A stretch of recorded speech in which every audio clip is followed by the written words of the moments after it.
Bom dia, boa tarde ou boa noite, de acordo com o horário em que essa aula está sendo vista por vocês, alunas e alunos do curso Ética Perspectivas Contemporâneas, do segundo quadrimestre de 2021. Muito bem, o tema deste curso é a questão da liberdade. E o tema desta aula, e especialmente da primeira parte desta aula, é utilitarismo e liberalismo. Nosso objetivo é dar algumas informações e uma contextualização para a leitura desta obra sobre a liberdade de John Stuart Mill. Essa que é uma obra fundamental para entender a concepção liberal de liberdade. Concepção esta que, embora seja bastante defendida e seja também a mais difundida no Ocidente, no mundo ocidental, nos países capitalistas, nas assim chamadas democracias liberais, esta concepção de liberdade também será bastante criticada por diversas autoras e autores no século XX. No século XX e também no século XXI. É por isso que nós começamos esse curso sobre a liberdade, enfocando essa concepção liberal de liberdade. E, sem dúvida, o texto do John Stuart Mill é uma das principais referências dessa concepção ético e política presente na filosofia liberal. Bem, para expor o pensamento do Mill nesta obra sobre a liberdade, On Liberty, eu gostaria de fazer, primeiramente, uma aula introdutória falando sobre o liberalismo e como ele se desenvolveu paralelamente ao desenvolvimento da filosofia social e política britânica, ou da filosofia britânica como um todo, da tradição empirista clássica, de pensadores que, do século XVI até o século XIX, desenvolveram uma forma de pensamento que é tipicamente britânica e comum também aos demais países de língua inglesa. Um certo modo de pensamento, em geral, bastante distinto da filosofia clássica metafísica, tal como desenvolvida pelos gregos na Antiguidade, na Idade Média e também pela filosofia moderna na França e na Alemanha. Por isso que há uma certa rivalidade tradicional na filosofia entre a filosofia britânica empirista e analítica e a assim chamada filosofia continental, a filosofia muito mais hermenêutica, muito mais metafísica, feita em outros lugares da Europa, especialmente na França e na Alemanha. Bem, então, vamos lá. Eu vou expor para vocês algumas ilustrações no sentido de, para colaborar nessa exposição dessa tradição filosófica britânica e, especialmente, dessa tradição empirista, que é também a filosofia liberal, e que no século XVIII vai assumir uma feição utilitarista, com Jeremy Bentham no primeiro momento e com Stuart Mill no segundo momento. Sendo o utilitarismo quase que a filosofia do senso comum nos países capitalistas avançados e que, em geral, seguem uma ordem política chamada, de modo geral, de liberal-democrata. Muito bem, vou começar aqui a exposição a partir desse slide que contém essa foto aí do Jeremy Bentham, né? Pensador que fundou a filosofia moral utilitarista que eu vou mencionar na aula de hoje, filosofia a qual vai se filiar o John Stuart Mill, autor desse ensaio sobre a liberdade, que é o que nos interessa compreender nessa semana de aula. Bem, o empirismo clássico é uma corrente da filosofia moderna composta por autores britânicos, ingleses, escoceses, sobretudo, que desenvolveram filosofias que pretendiam dispensar qualquer recurso a um conhecimento metafísico. Para o empirista, os verdadeiros fundamentos do conhecimento são acessíveis aos indivíduos através dos sentidos. Seus principais autores são Thomas Hobbes, John Locke, George Berkeley e David Hume, pegando aí autores dos séculos 17 e 18, sobretudo. De certo modo, os empiristas clássicos contribuíram para a consolidação do pensamento liberal clássico. Além de ser muito importante na consolidação da filosofia moderna, na concepção de verdade, conhecimento e ciência da modernidade, os empiristas desenvolveram uma filosofia moral e política que foi muito importante para a consolidação do liberalismo. Basta lembrar que, por exemplo, o Voltaire, né, um iluminista que foi uma das inspirações da Revolução Francesa, ele queria justamente exportar ou importar o pensamento liberal do John Locke para a França, né? E usou, de fato, algumas ideias lockeanas, né, em sua luta contra o absolutismo francês. Bem, mas, na verdade, a primeira Revolução Liberal não foi a Revolução Francesa, como se sabe, sim a Revolução Gloriosa dos ingleses no final do século XVII, que será a inspiração das revoluções do século XVIII, as revoluções americana e a Revolução Francesa, né, que se darão na segunda metade do século XVIII, bastante inspiradas nas ideias dos filósofos liberais, né, especialmente John Locke, que é o principal filósofo da primeira tradição liberal, digamos assim. Aí, nessa fotografia, eu coloquei o David Hume, né, um filósofo sobre o qual eu não vou falar, assim como também não falarei de Berkeley, mas o Hume foi importante porque ele é uma inspiração para os pensadores utilitaristas que surgirão numa geração seguinte a essa primeira geração dos empiristas clássicos. Bem, tudo começa, então, com a obra de Hobbes, o Leviatã, ou Matéria, Forma e Poder de um Estado Eclesiástico e Civil.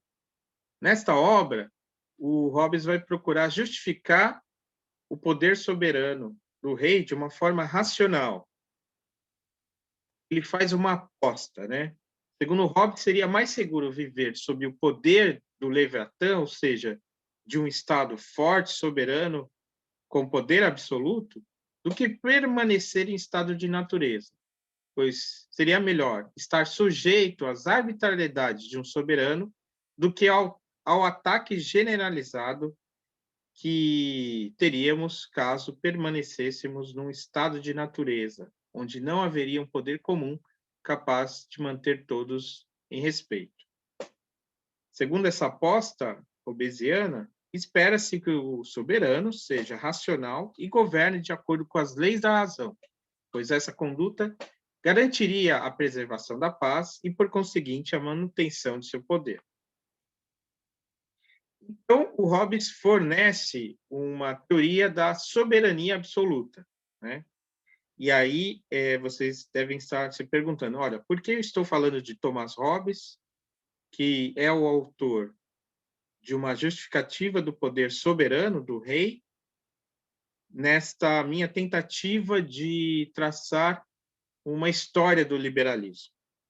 Porque, né, justamente, o Hobbes é o primeiro a tentar justificar racionalmente o poder absoluto do rei, e não de forma meramente tradicionalista, que, como veremos, estará sempre na linha de crítica dos pensadores liberais, mas também porque, de certa forma, o Hobbes, apesar de ter teorizado sobre a soberania absoluta, deixou um espaço de possibilidade de garantia da liberdade em relação ao poder soberano. E é isso que nós veremos brevemente nessa reconstrução histórica que eu estou fazendo.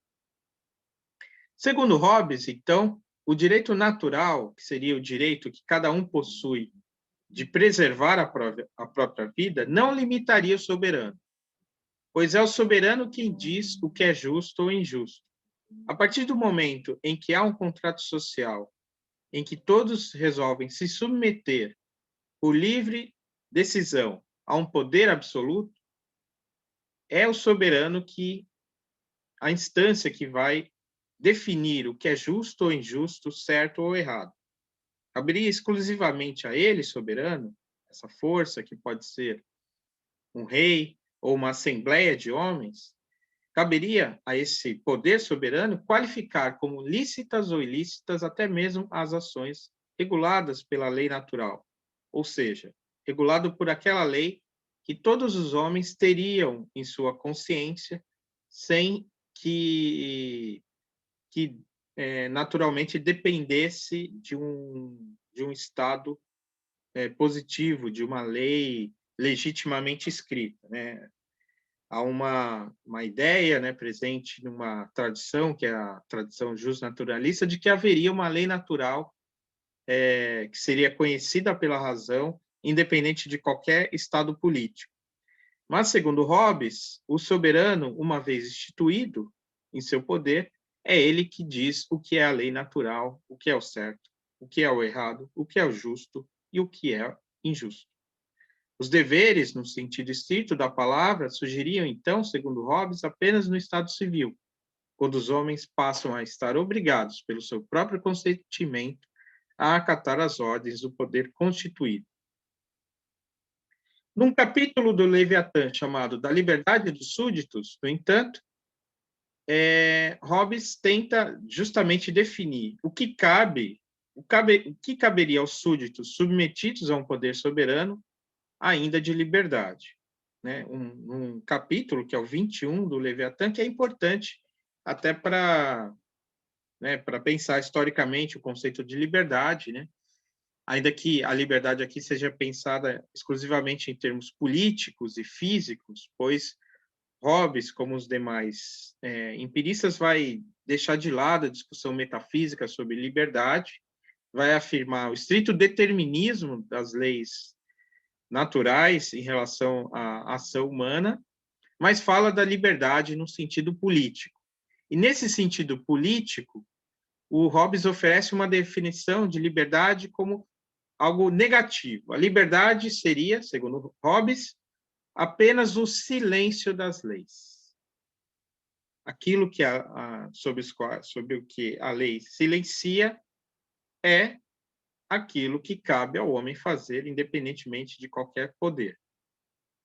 Em nome do direito natural, porém, Hobbes defende um único caso de desobediência, que é quando há uma ameaça de morte e dano físico, né, do indivíduo, e com isso aponta, ao menos nesse caso, a superioridade do direito natural sobre o direito positivo.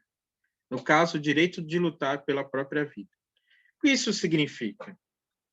Mesmo Hobbes oferecendo uma teoria do poder soberano e absoluto do rei ou da assembleia de homens que terá o poder soberano, mesmo assim, né, mesmo sendo um teórico do poder absoluto, o Hobbes deixa um espaço para dizer que quando um soberano dispõe da nossa vida e ameaça a nossa existência física, haveria uma recuperação do direito natural, justamente porque o pacto social só é feito para garantir a segurança e a sobrevivência dos indivíduos. Uma vez que a sobrevivência e a segurança estão ameaçadas, então, para Hobbes, seria legítima uma certa força de resistência ao poder soberano. Seria a liberdade, né, nesse caso de desobediência, em favor da própria vida. Essa seria, digamos assim, uma brecha do pensamento do Hobbes, né? Uma brecha que será aproveitada pela tradição liberal, ainda que Hobbes, em todos os outros pontos, seja estritamente antiliberal, ou pelo menos irá no sentido oposto àquele que a tradição liberal posterior vai desenvolver. Por exemplo, no capítulo 14 do Leviatã, ele define a propriedade como sendo originada da distribuição arbitrária do seu soberano, ou seja, ele não define a propriedade privada, como um direito natural do homem pelo trabalho, como fará o liberalismo na sequência, especialmente a partir de Locke. Bora, então, se é assim, então como Hobbes poderia ser lido como um proto-liberal, como um precursor do pensamento liberal? Seria, né, e isso é corroborado por diversas interpretações, porque Hobbes, ainda numa Europa e numa Inglaterra não liberal, funda uma semente do liberalismo, graças principalmente à sua defesa da inalienabilidade do direito natural, tributado a indivíduos que compõem, desse modo, determinam os limites do Estado moderno. Ou seja, né, ainda que seja o teórico de um poder absoluto, né, esse poder absoluto do rei é um poder que é justificado pela razão, que já é um elemento iluminista, moderno, né, e por que não liberal, e também defende um princípio de inalienabilidade do direito de lutar pela própria sobrevivência, o que seria justamente o limite de exercício do poder soberano. No entanto, a teoria hobbesiana não ofereceu um modelo adequado para a burguesia inglesa, já que concedia poderes em demasia ao soberano. Será preciso aguardar a doutrina mais ambígua e mais palatável de Locke para cumprir essa função. Então, será, de fato, John Locke que oferecerá uma teoria plenamente utilizável pelos pensadores e políticos liberais. E isso está exposto em sua obra Dois Tratados sobre o Governo, né, em que foi publicada em 1689. Né? Além disso, o Locke é bastante conhecido por conta da sua epistemologia, do seu livro Ensaio acerca do Entendimento Humano, que é lá onde ele diz, né, aquela passagem bem famosa em que ele explica a mente humana como uma tábula rasa, tábula que será preenchida justamente com dados sensíveis, de acordo com sua filosofia empirista. Bem, mas o que nos interessa são a sua obra política.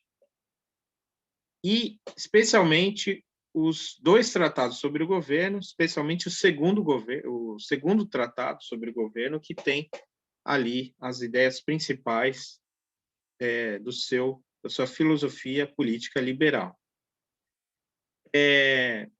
O Hobbes escreve essa obra, de fato, contra o pensamento patriarcal, no sentido literal da palavra.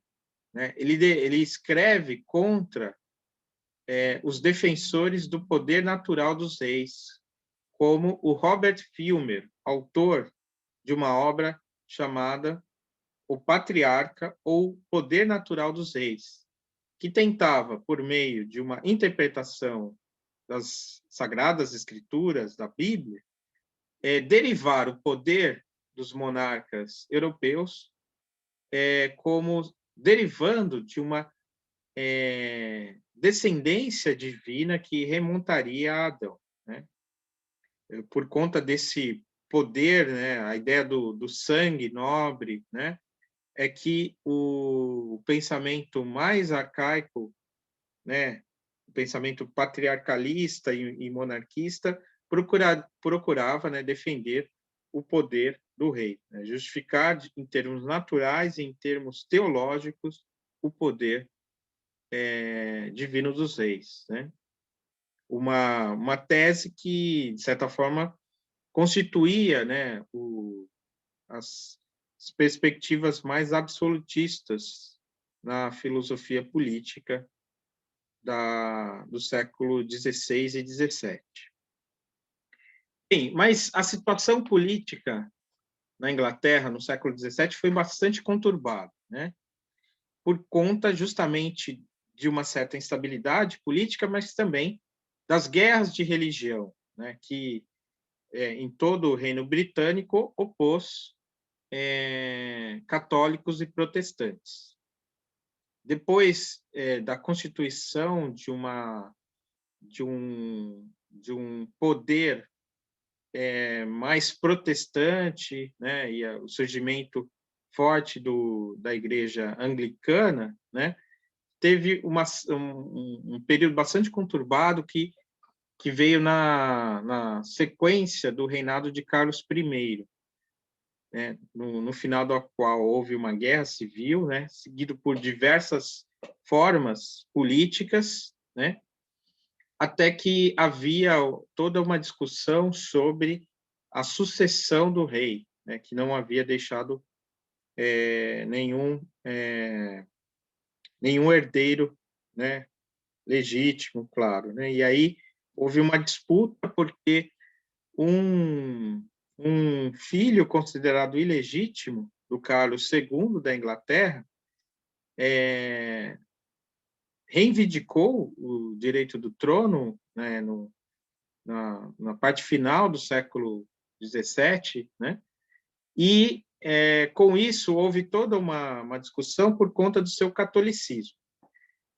E é justamente nesse conflito, né, que é conhecido como conspiração papista, em que havia ali uma disputa entre o Papa, né, católico e as igrejas protestantes em relação à sucessão da coroa britânica, houve uma tentativa de lei de exclusão em 1679 que teria tentado justamente excluir esse herdeiro do trono por conta de seu catolicismo, né? Essa proposição dessa lei foi feita pelos Whigs, que em geral são conhecidos como os liberais, e enquanto que os conservadores, né,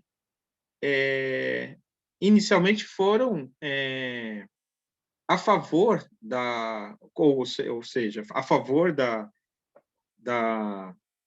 de que o filho de Carlos II se tornasse rei por conta do princípio da herança legítima derivada do sangue, né? Já que eram partidários do direito divino dos reis, né? Os Tories, então, eram os conservadores, os patriarcalistas, né? É verdade que alguns Tories acabaram depois assumindo uma perspectiva crítica em relação a isso, porque justamente isso iria contra também os interesses da Igreja Anglicana.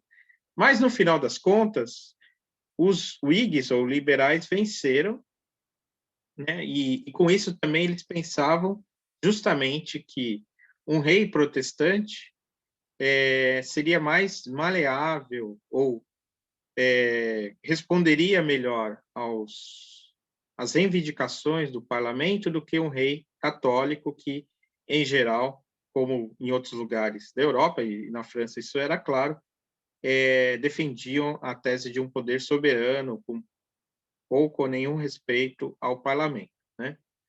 Bem, um dos principais líderes, né, desse movimento Whig e liberal é Ashley Cooper, primeiro conde de Shaftesbury, né? E ele era um entusiasta da obra do Locke, né, e do pensamento liberal, né? Ele chegou a dizer que ele teria sido justamente nas conversas com o conde de Shaftesbury que o Locke teria se inspirado para escrever os dois tratados sobre o governo, porque justamente o Locke se exilou na Holanda sobre os cuidados do conde de Shaftesbury no período imediatamente anterior à Revolução Gloriosa de 1689. E segundo Laslett, um historiador do pensamento político inglês, no prefácio que ele escreve à edição brasileira da Martins Fontes dos dois tratados sobre o governo, ele diz que devemos os dois tratados ao prodigioso conhecimento das questões de Estado adquirido por Locke no curso de seus frequentes diálogos com o Conde de Shaftesbury. Na verdade, escreveu o livro para atender a seus propósitos. Então, né, é nesse sentido que surge, né, a obra de Locke, né, como uma espécie de documento teórico da Revolução Gloriosa, que é a Revolução Liberal Burguesa inglesa, né, do final do século XVII, que é a precursora das revoluções do século XVIII. Bem, mas em que consistia o liberalismo clássico do Locke, né? Quais eram as teses fundamentais, né? Primeiro, né, ele vai se opor ao patriarcalismo, né? Vai dizer que o poder soberano não deriva de uma herança legítima dos reis, mas num contrato social, como já dizia o Locke, mas um contrato social que não tem em vista apenas a segurança dos seus súditos ou dos seus contratantes, mas também e principalmente a proteção dos seus bens e do seu bem maior, que é a propriedade privada, da sua vida e daquilo que alguém consegue adquirir por meio do trabalho. E para Locke, já haveria uma certa economia comercial sem governo político, isto é, no estado de natureza. E o soberano deveria respeitar isso, deveria respeitar essa liberdade econômica dos súditos, pois é justamente assim que a riqueza é feita, né? Então, no parágrafo 37 do segundo tratado sobre o governo, o Locke diz que aquele que se apropria da terra mediante seu próprio trabalho não diminui, mas aumenta as reservas comuns da humanidade. Essa ideia é tão importante para o liberalismo econômico de que a riqueza vem do trabalho, algo que hoje parece muito claro, mas que, na verdade, surgiu historicamente nessa concepção moderna a partir do século XVII.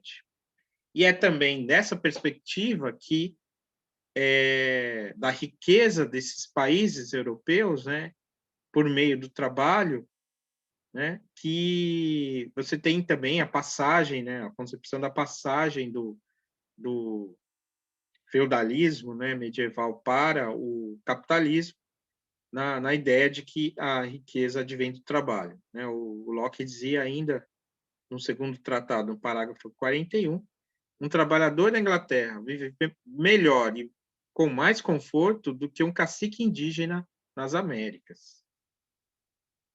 Em o centro, então, da teoria liberal clássica, defendida e apresentada por Locke, por John Locke, no segundo tratado sobre governo, está no capítulo 5, sobre a propriedade, em seu tratado, na passagem em que ele fala justamente da riqueza adquirida pelo trabalho e de que, uma vez que alguém trabalha, né,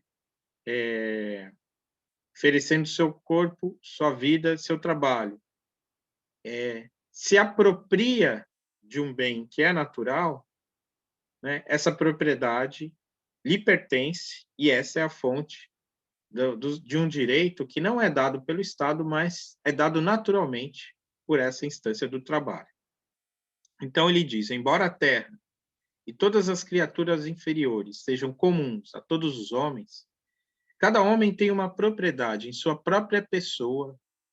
A esta ninguém tem qualquer direito senão ele mesmo. Então, assim, é importante essa ideia da liberdade, da propriedade, perdão, e de que a propriedade ela começa na própria pessoa, né? E já é possível ver, né, onde isso vai dar, como a noção de propriedade é importante na teoria liberal clássica para entender também a questão da liberdade. Por isso que eu acabei até confundindo aí as palavras. Ele continua: podemos dizer que o trabalho do seu corpo e a obra das suas mãos são propriamente seus. Seja o que for que ele retire do estado que a natureza lhe forneceu e no qual o deixou, fica-lhe misturado ao próprio trabalho, juntando-se-lhe algo que lhe pertence, e por isso mesmo tornando-o propriedade dele. Retirando-o do estado comum em que a natureza o colocou, anexou-lhe por esse trabalho algo que o exclui do direito comum de outros homens. Desde que esse trabalho é propriedade indiscutível do trabalhador, nenhum outro homem pode ter direito ao que foi por ele incorporado, pelo menos quando houver bastante e igualmente de boa qualidade comum para terceiros. O fim aí da citação de um trecho do capítulo 5 do segundo tratado sobre o governo do John Locke. Passagem essa, né, que revela aí como se dá esse direito de propriedade derivado do direito que cada um tem à sua própria pessoa, ao seu próprio corpo e às forças que esse corpo tem. Para Locke, no entanto, os homens desejam abdicar da liberdade natural porque o usufruto da propriedade é bastante inseguro e incerto no estado de natureza. E eles decidem se unir em sociedade e submeter-se ao governo a fim de preservá-la. Ou seja, o contrato social é necessário porque, embora exista um direito natural de propriedade, não há certeza de que os indivíduos poderão usufruir desse bem em vista da insegurança do estado de natureza.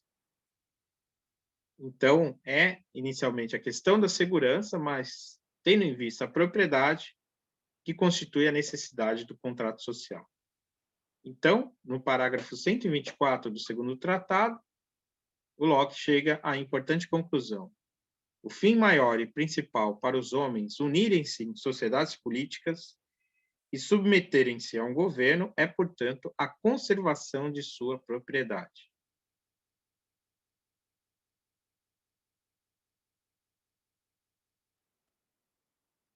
Bem, esse vínculo entre a necessidade do contrato social e a finalidade de conservação da propriedade caracteriza o liberalismo clássico porque justamente o liberalismo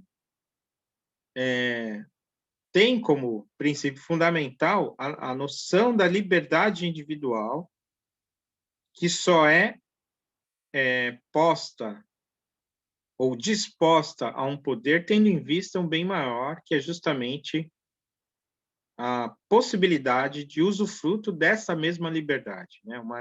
Ou seja, a liberdade só é limitada por aquilo que a favorece. Portanto, né, a liberdade é um conceito aí essencial nessa forma de pensamento. Claro, não só isso, mas a ideia da divisão dos poderes, né? A ideia de que o poder deve ser dividido para que o poder não seja arbitrário, né? O respeito aos direitos individuais, como esse de propriedade, de liberdade, e a limitação do poder político como condição da preservação da segurança, da liberdade e de todos os direitos individuais. Todas essas ideias centrais e fundamentais do liberalismo clássico estão presentes no segundo tratado sobre o governo do John Locke. No entanto, essa é a primeira formulação das ideias liberais, a primeira, pelo menos, a mais consistente e decidida, mas é claro que, ao longo dos anos, das décadas e séculos, o liberalismo vai se modernizando, né? Há também, paralelamente a isso, o desenvolvimento da economia capitalista, né, com as revoluções industriais, e também o surgimento da economia clássica, em textos como esse texto do Adam Smith, né, A Riqueza das Nações, que vai falar de uma mão invisível, né? A ideia de que o que faz a economia funcionar é justamente uma certa harmonia, independente de qualquer governo. E, por isso, a necessidade de limitar o governo, né, a limitar a interferência econômica, a interferência do governo na atividade econômica. Né?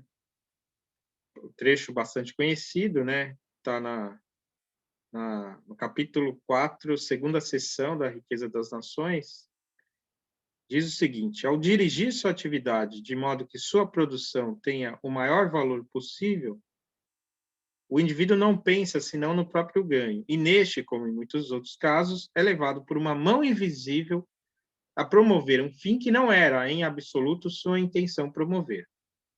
Ao buscar seu interesse particular, não raro promove o interesse da sociedade de modo mais eficaz do que faria se realmente se prestasse a promover. Fim de citação. E depois das revoluções americana e francesa, né, o liberalismo, né, vai se modificando, se alterando, se modernizando, se atualizando, tendo em vista, né, o desenvolvimento do capitalismo e o surgimento da classe social dos operários, né, do trabalhador, uma classe politicamente articulada, né? E aí a reivindicação de direitos, a questão do sufrágio universal e a reivindicação por humanização das condições de trabalho, né?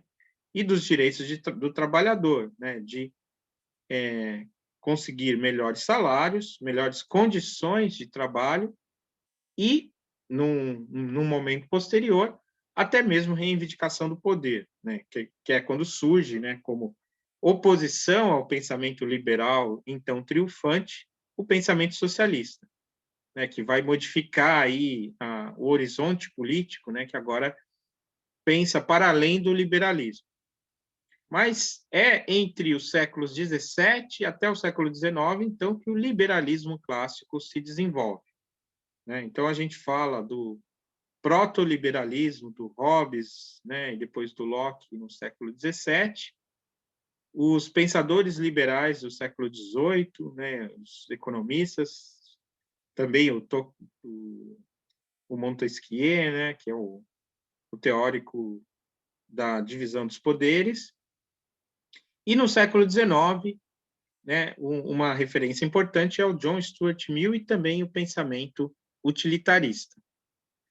Bem, e aí a gente entra no utilitarismo, né, tratando de autores que já têm uma outra perspectiva, né, que não é mais de fundamentar um poder racional, tendo em vista os interesses de uma certa classe econômica, mas pensadores que vão pensar em radicalizar assim, o império da razão em relação às tendências ainda conservadoras, mas isso não necessariamente de forma revolucionária, né? E aqui eu falo desses novos pensadores liberais, os mais radicais, que, ao contrário dos anteriores, escreveram suas obras políticas, tendo diante de si regimes democráticos que já existiam e funcionavam de fato, ou pelo menos em termos formais, no Reino Unido, né, e posteriormente, né, nos Estados Unidos e na França. Assim, né, por exemplo, o Reino Unido passou durante o século XIX por várias reformas eleitorais que aos poucos foram transformando o parlamento, principalmente a Câmara dos Comuns, numa instituição cada vez mais parecida com os parlamentos atuais, né? Cada vez mais o poder econômico foi sendo limitado em termos da sua ingerência política, né? Pelo menos formalmente, as vozes do parlamento foram expandidas, né? Até que a gente foi se aproximando aquilo que é a democracia mais atual, contemporânea, né? Que vai surgindo, né? no século XX. E uma importante corrente que foi, digamos assim, modernizando o pensamento liberal foram as ideias utilitaristas.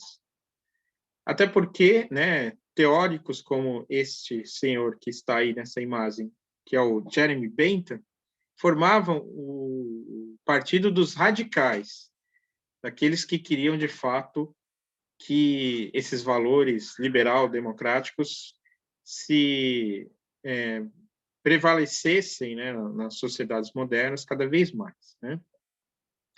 E a base teórica desses pensadores era essa teoria utilitarista, que, de certa forma, eles viam já presente, né, nos empiristas clássicos, sobretudo Hume, que já tinha afirmado uma certa centralidade da ideia de utilidade. Mas o utilitarismo, tal como nós conhecemos, é um tipo de ética normativa que tem origem nas obras de filósofos e economistas dos séculos XVIII e XIX, como Jeremy Bentham e John Stuart Mill, segundo a qual uma ação é moralmente correta se tende a promover a felicidade e condenável se tende a produzir a infelicidade, considerada não apenas a felicidade do agente da ação, mas também a de todos os afetados por ela. Bem, o Jeremy Bentham é o precursor da filosofia utilitarista, que ele introduz a partir de um princípio hedonista. Segundo ele, há um princípio hedonista que é soberano nas questões sociais e políticas. Ele afirma, né, no começo da sua principal obra, chamada Uma Introdução aos Princípios da Moral e da Legislação, ele afirma: a natureza colocou o ser humano sob o domínio de dois senhores soberanos, a dor e o prazer. Somente eles apontam o que devemos fazer, assim como determinam o que de fato faremos. Ao trono desses dois senhores estão ligados, de um lado, o padrão daquilo que é certo ou errado, de outro, a cadeia de causas e efeitos. Fim de citação. Isso é a primeira frase, as primeiras palavras dessa que é a sua principal obra. Bem, mas, dito dessa forma, o princípio hedonista não parece ser novo, já que ele remonta à filosofia epicurista antiga, né, que colocava a questão do prazer como a questão essencial no domínio da filosofia moral. O que ocorre é que o Jeremy Bentham vai utilizar esse princípio como padrão de medida do julgamento das ações e dos juízos na sociedade em geral. Isso é que ele vai chamar de princípio de utilidade. Ele vai afirmar da seguinte forma: por princípio da utilidade, entendemos o princípio segundo o qual toda ação, qualquer que seja, deve ser aprovada ou rejeitada em função da sua tendência de aumentar ou reduzir o bem-estar das partes afetadas pela ação.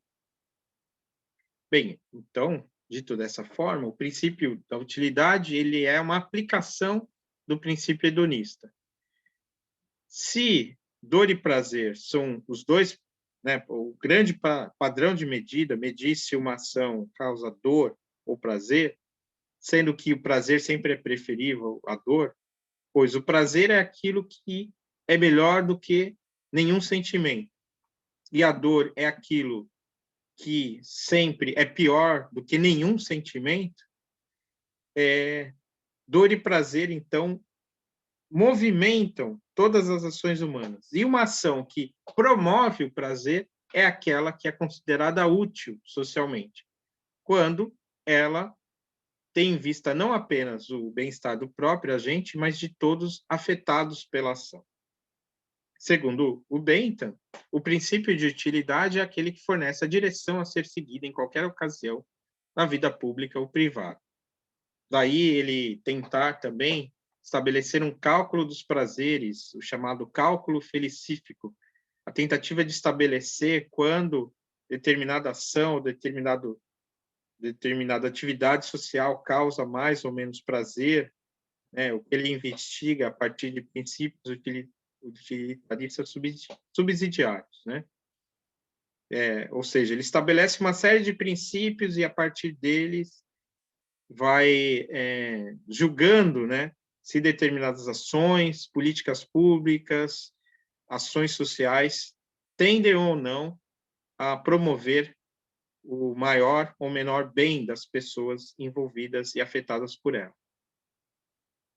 Bem, então, partindo do princípio de utilidade, né, de que todo ser humano busca sempre o maior prazer possível, ele identifica um princípio da identidade de interesses, segundo o qual o fim da ação humana é a maior felicidade de todos aqueles cujos interesses estão em jogo. Depois, o princípio da economia dos prazeres, que diz que a utilidade das coisas é mensurável e a descoberta da ação apropriada para cada situação é uma questão de aritmética moral, o princípio das variáveis concorrentes, que afirma que o cálculo moral depende da identificação do valor aritmético de 7 variáveis, que são intensidade, duração, certeza, proximidade, fecundidade, pureza e extensão, ou seja, categorias que serviriam para medir os prazeres de acordo com todas essas variáveis. O princípio da comiseração, que afirma que mesmo o sofrimento nos outros seres é sempre o mal, o que vai levar os utilitaristas a levar em conta também o sofrimento dos animais, o que é uma novidade na ética e que vai ser algo que está bastante presente no debate político, ético e político contemporâneo, além do princípio da simetria, que diz que o prazer e a dor possuem valores assimétricos, pois a eliminação da dor sempre agrega prazer. Bem, eu resumi aí esses princípios para dizer um pouco o que é o utilitarismo clássico, né?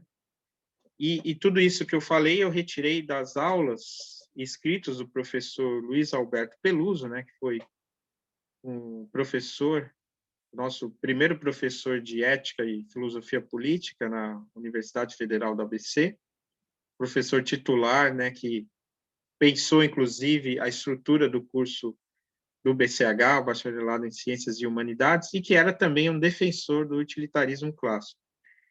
E por conta disso também eu vou colocar, se é que vocês ainda não conhecem, uma aula que está disponível na internet, do professor Peluso, sobre o utilitarismo. Tá? Eu vou anexar isso a esses vídeos. Né? Vou colocar aqui nos comentários o link e vou disponibilizar para vocês no nosso sistema, né? O SIGA. Bem, segundo a definição do professor Peluso, então, os utilitaristas, desde Hume até os mais recentes, são conhecidos por seu apego a ideias que possam ser expressas através da utilização de uma linguagem que possua base empírica, ou seja, uma linguagem palpável que deixa de lado construções teóricas mais abstratas e menos compreensíveis.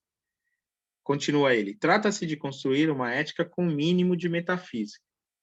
Ainda, os utilitaristas são conhecidos pelo seu empenho em produzir ideias que expressem o esforço do ser humano em ser racional. A razão é um instrumento pelo qual podemos dar sentido moral às nossas ações. Trata-se, portanto, de uma ética imanente com nenhum apelo à realidade transcendente.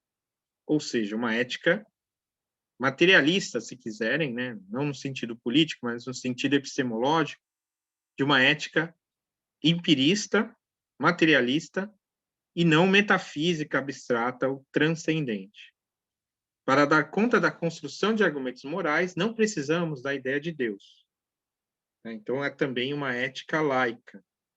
Construir uma ética que prescinda de abstrações e de sobrenatureza e que permita ao ser humano ter uma visão otimista da vida humana, esse é o desafio da ética utilitarista.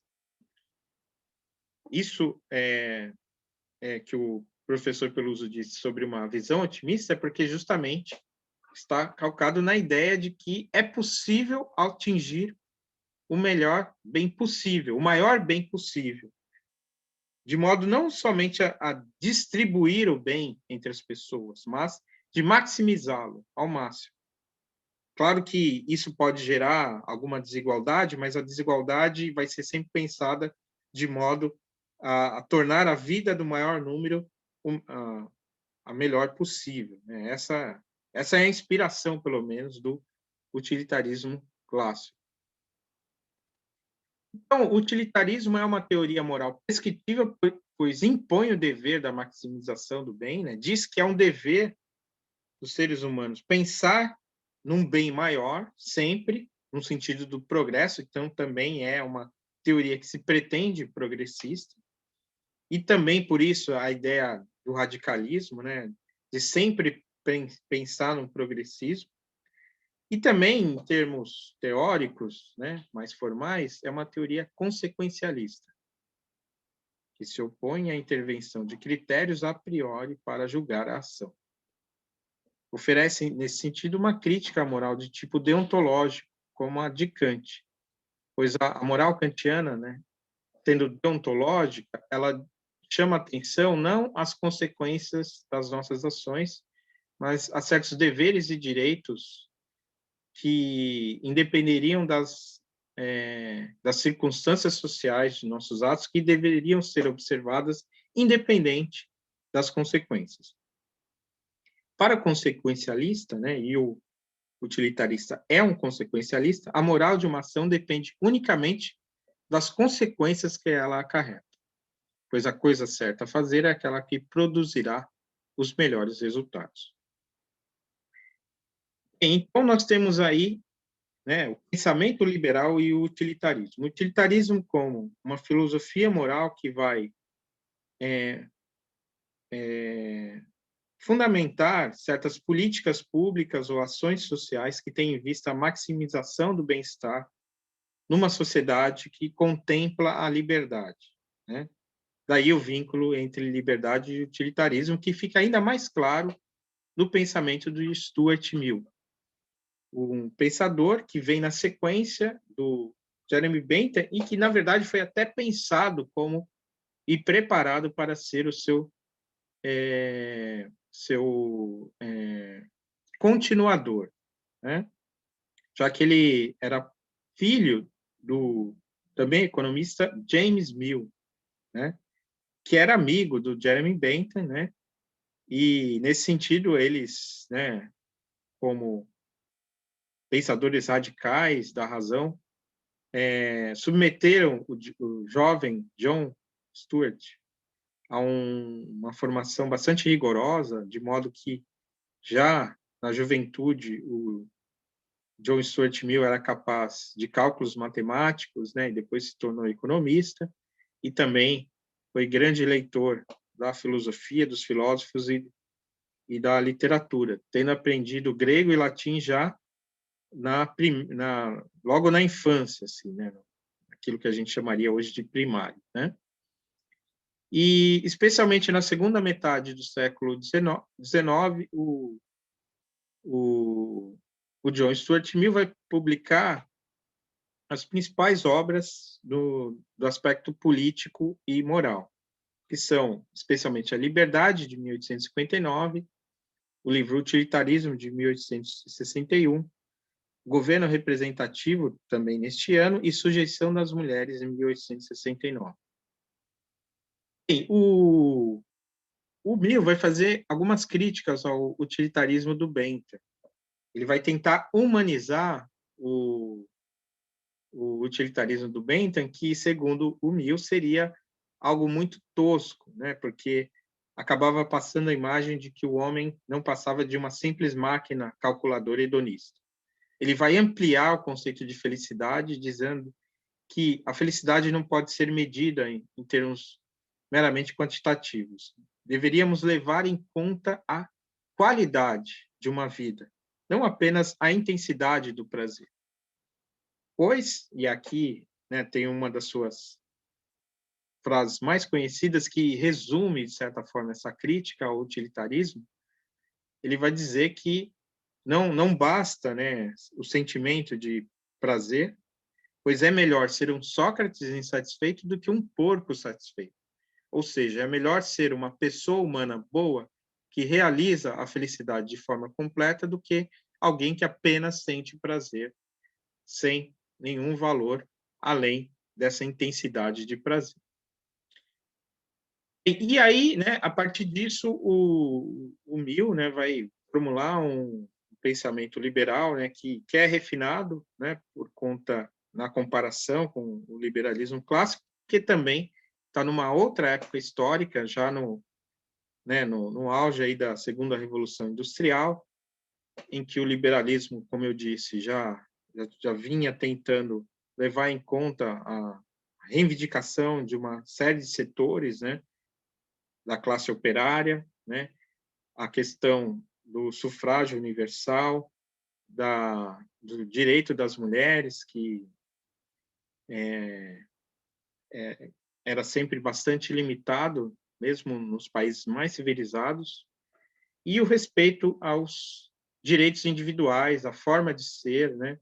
A reivindicação de diversos tipos de liberdade, não apenas a liberdade de imprensa e de pensamento, mas a liberdade de culto, de associação, e a partir disso o Mill vai fazer uma defesa de que essas liberdades e o desenvolvimento das individualidades era o melhor regime político possível, né? E o regime representativo de uma democracia representativa era o que melhor daria conta disso. E é justamente sobre isso que eu vou falar, né, na parte seguinte da nossa aula, né, para abordar essa obra sobre a liberdade, né, que constitui, como eu disse no início, um dos principais escritos da tradição liberal sobre a questão da liberdade, né, e que é, portanto, uma obra que vale a pena ser lida como ponto de partida de uma discussão filosófica sobre a liberdade de uma perspectiva contemporânea, como é esse curso de ética que estamos fazendo, ok? Então é isso, eu vou fazer uma pausa, então, e daqui a pouco vocês acompanham aí a segunda parte desta aula.